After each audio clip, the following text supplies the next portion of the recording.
Yuri, muito boa noite, bem-vindo. A gente acompanhou nas últimas semanas os candidatos mais bem colocados nas pesquisas de intenção de votos, pelo menos escolhendo um local próximo para estarem nos fins de semana. A gente acompanhou alguns candidatos na Bahia, outros em São Paulo, todos escolhendo o mesmo sábado, o mesmo fim de semana para estarem nesses locais específicos.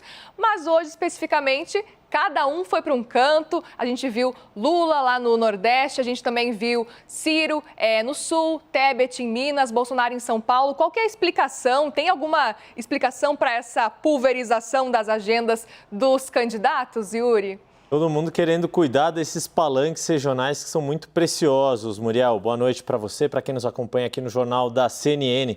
A gente fazendo a lógica e entendendo o que está acontecendo na ordem de intenção de votos das pesquisas. O ex-presidente Lula vai no Ceará arrumar ali o estado, o terceiro maior colégio eleitoral do Nordeste, um dos 10 maiores do país, perdão.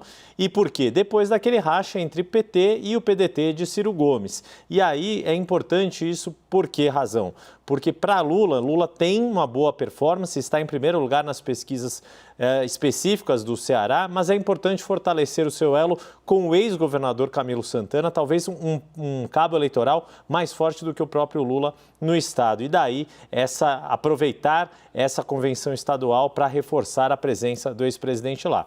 Bolsonaro aqui em São Paulo, obviamente, o maior colégio eleitoral do país, fortalecendo o palanque de Tarcísio Gomes de Freitas, seu candidato ao governo estadual, pelo Republicanos, e numa relação que é importante para os dois, ambos. Por quê? Porque Bolsonaro precisa melhorar o seu desempenho em São Paulo e precisa que Tarcísio consiga estar bem e vinculado ao seu nome para conseguir enfrentar o governador Rodrigo Garcia, candidato também aqui no estado de São Paulo. Simone Tebet, em Minas Gerais, tem uma sinalização importante. O MDB não vai ter candidato no segundo maior colégio eleitoral do país e declarou apoio ao governador Romeu Zema do Novo.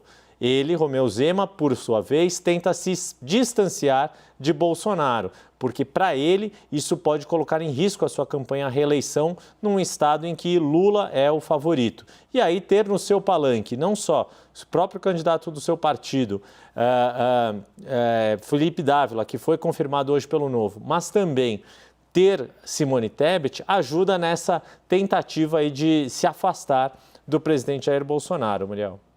Yuri, só para a gente pensar rapidamente, eles estão tentando acabar com as pendências, mas ainda faltam muitas outras pendências, né? Por exemplo, envolvendo o MDB, PSDB também no Rio Grande do Sul, envolvendo a Tebet e também questões envolvendo o Rio de Janeiro e o PT, né?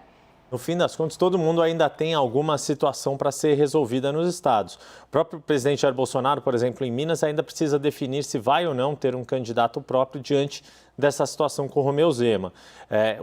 Você citou o MDB também, lá no Rio Grande do Sul, a expectativa é grande para amanhã se ter uma solução, se o partido vai ou não apoiar o ex-governador Eduardo Leite. O PT continua com algumas questões, por exemplo, ainda no próprio Rio Grande do Sul, ainda não está claro se Beto Albuquerque do PSB de fato vai abrir mão da sua candidatura para apoiar Edgar Preto do PT, e o Rio de Janeiro está aquela confusão com o PSB que a gente conhece bem. Ciro Gomes tem tentado, ainda a gente viu ele falando dessa questão da vice, se pode ou não eventualmente conseguir essa proximidade com a União Brasil, mas o que a gente percebe nas próprias agendas dele é que o PDT acaba ficando como um partido mais isolado do que os outros nessa corrida presidencial.